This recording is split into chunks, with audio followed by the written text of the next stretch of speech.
खैबर पख्तूनख्वा में नौशहरा का इलाका पब्बी सैलाब से शदीद मुतासिर हुआ। इन मुतासर अफराद की हुकूमत और खैराती इदारों की जानिब से दावे तो बहुत किए गए, मगर बहुत कम खुशकिस्मतों को हुकूमत की तरफ से सहूलियात मैसर हो सकें, और अब भी सैकड़ों खानदान इन इलाकों में परेशानी के आलम में जिंदगी बसर कर रहे हैं। और कुछ भी नहीं मिला है, बस वो पर्दा नहीं है, ये सब है हमारा इधर सत घर है सत, वो एक पर्दा है मिला है देख।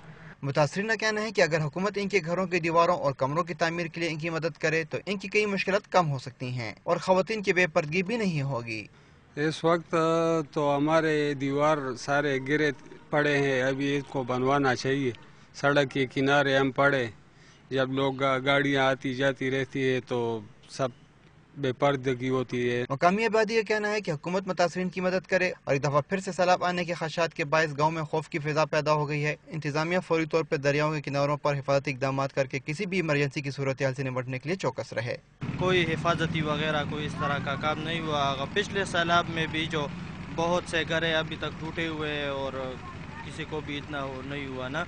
सैलाब से मुतासर ये अफराद आज भी मुख्तलिफ मकामात पर बेसर समाने की हालत में जिंदगी बसर कर रहे हैं, और एक दफ़ा फिर सैलाब आने के खदशात ने इनको मजीद परेशान कर दिया है। कैमरामैन फरहान बशीर के साथ फखरुद्दीन सैयद, डॉन न्यूज़, अमान कोट, पब्बी।